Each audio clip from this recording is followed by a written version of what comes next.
Hi friends, అందరికీ నమస్కారం. MK talks ఛానల్కి స్వాగతం. జన్మలో ఒక్కసారైనా సత్యనారాయణ స్వామి వ్రతం చేయమంటారు.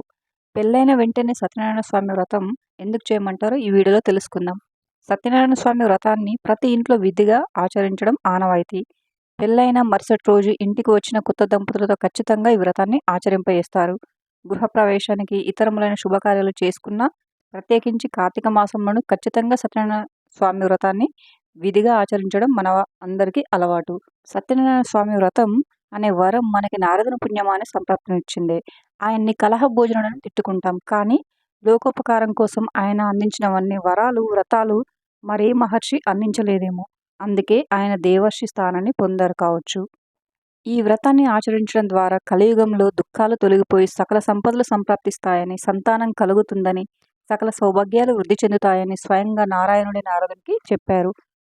పైగా సత్యనారాయణుడు అంటే కేవలం విష్ణు స్వరూపమే కాదు, ఆయన త్రిమూర్తాత్మకుడైన కలియుగ దైవం. అందుకే శ్రీ సత్యనారాయణ స్వామి వారిని మూలతో బ్రహ్మ రూపాయ, మధ్యతచ్చ మహేశ్వరం, అదతో విష్ణు రూపాయ, త్రైక్య రూపాయ తే నమః అని స్తుతిస్తారు. ఇక వివాహమైన వెంటనే ఈ వ్రతాన్ని ఆచరింపచేయడానికి కారణం కూడా ఇందులోనే దాగి ఉంది. కొత్త జీవితాన్ని ప్రారంభించబోయే నవదంపతులు సకల సౌభాగ్యాలతో వర్ధిల్లాలని, అందుకు ఆ సత్యనారాయణ స్వామిని కోరుకుంటూ ఆయన ఆశీస్సులు అవసరమని వారితో తొలుత సత్యనారాయణ స్వామి వ్రతాన్ని ఆచరింపజేస్తారు.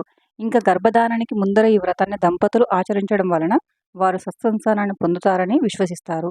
అందువలనే నూతన దంపతుల చేత సత్యనారాయణ వ్రతాన్ని ఆచరింపజేస్తారు.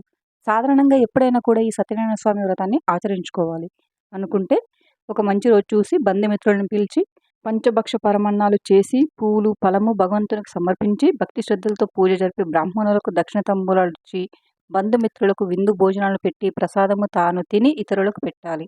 ఈ వ్రతాన్ని భక్తులు తమ శక్తి కొలది ఎప్పుడైనా ఎక్కడైనా అంటే గుడిలో కానీ ఇంట్లో కానీ మీకు అంత శుభం మరియు చేసే పనిలో విజయం సాధించాలని సత్యనారాయణ స్వామి వ్రతాన్ని చేసుకోవచ్చు.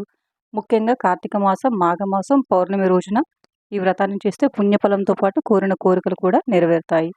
నారాయణ నారాయణ ఓం Satyanarayana. Thank you for watching friends.